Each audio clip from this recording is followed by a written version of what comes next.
অনেক দিন পরে আজকে কলার মোচা খাওয়া হবে। আমরা শহরে বসবাস করলেও আমাদের শহরে কিন্তু সবকিছুই পাওয়া যায়। বরং আমার মনে হয় গ্রামের থেকে শহরই বেটার, কারণ গ্রামের মানুষও যে জিনিসগুলো পায় না শহরের দিকে কিন্তু টাকার লোভে ব্যবসায়ীরা সেই জিনিসগুলো নিয়ে আসে। এখানে কিন্তু 2টা কলার মোচা আমরা কিনেছি। মোচাগুলো মাঝারি সাইজের আর বলল যে মানিকের কলার। তো জানি না মানিক নাকি অন্য কোনো কলার মোচা এগুলো, কিন্তু মানিক কলার মোচা হলে খেতে অনেকটা সুস্বাদু লাগে, খুব ভালো লাগে। হ্যালো বন্ধুরা, আসসালামু আলাইকুম। সবাই কেমন আছেন? আশা করছি আপনারা সবাই ভালো আছেন। মোচাগুলো কেটে বেছে ধুয়ে পরিষ্কার করতে অনেকটা সময় লেগেছিল, কারণ কলার মোচা বাছা খুবই একটা ধৈর্যের কাজ। মোচা ভাজি খেতে আমার খুবই ভালো লাগে আর আমাদের পরিবারের সবাই পছন্দ করে, বিশেষ করে আম্মু আর আমি একটু বেশি। আজকে প্রচন্ড বাতাস হচ্ছিল, এজন্য চুলার পাড়ে এই সিমেন্টের বস্তাগুলো টাঙিয়ে দেওয়া হয়েছিল যেন বাতাসটা আটকানো যায়। আলহামদুলিল্লাহ আজকে আমাদের শহরে রোদ বের হয়েছে আর দুপুরের দিকে টেম্পারেচারটাও মোটামুটি আছে, মানে সোয়েটার ছাড়াও থাকা যাচ্ছে আর কি। আমার গাঁদা ফুলের গাছগুলোতে আরো কলি এসেছে,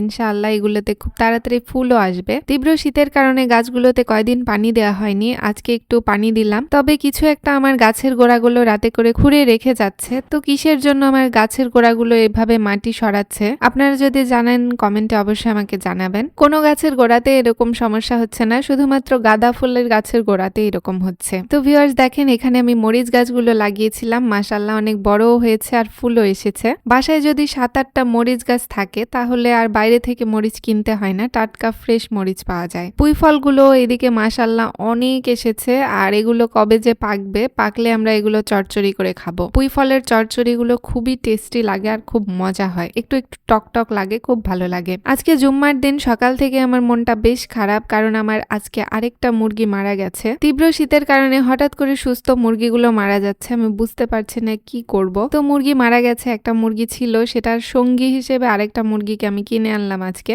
নজর বলেও একটা জিনিস আছে, এজন্য আমি আমার মুরগিগুলোকে দেখালাম না আপনাদেরকে। আমার এই মরিচ গাছটাতেও কিন্তু অনেক ফুল এসেছে আর তীব্র রোদ উঠেছে, মাশাআল্লাহ এরকম রোদ থাকলে শীতটা আর শীত মনে হবে না। দুপুরে খাওয়ার সময় হয়ে গেছে। আজকে আমাদের দুপুরের আইটেমে ছিল কলার মোচার ভাজি আর ছিল ভুড়ি ভাজি। এগুলো খাসির ভুড়ি ভাজি। আমার তো খাসির ভুড়িটা বেশি ভালো লাগে খেতে, কারণ খাসির ভুড়ি অনেক মজার হয়, অনেক টেস্টি। সর্বপ্রথম আমি নিয়ে নিলাম কলার মোচা ভাজি, কারণ কলার মোচা দিয়ে খাবো, তারপরে শেষের দিকে খাবো ভুড়ি ভাজি দিয়ে। আমি অনেকগুলো কলার মোচা নিয়ে নিলাম। কলার মোচা দিয়ে খেতে জাস্ট আলহামদুলিল্লাহ খুবই টেস্টি ছিল আজকের কলার মোচা ভাজিটা। আর কলার মোচাগুলো সত্যি অনেক টাটকা, অনেক ফ্রেশ ছিল। হাফ প্লেট ভাত জাস্ট কলার মোচার ভাজি দিয়ে আজকে আমি শেষ করে ফেলেছি। হাফ প্লেট কেন, 1 প্লেট পুরো ভাতও শেষ করা যাবে কলার মোচা হলে। এরপরে আমি ভুড়িটা নিয়েছিলাম, কিন্তু তখন আর ভিডিও করতে পারিনি, কারণ খাওয়ার সময় আসলে অনেক কিছু মনে থাকে না। তো আজকের ব্লগটা এখানেই শেষ করছি। সবাই ভালো থাকবেন, আল্লাহ হাফেজ।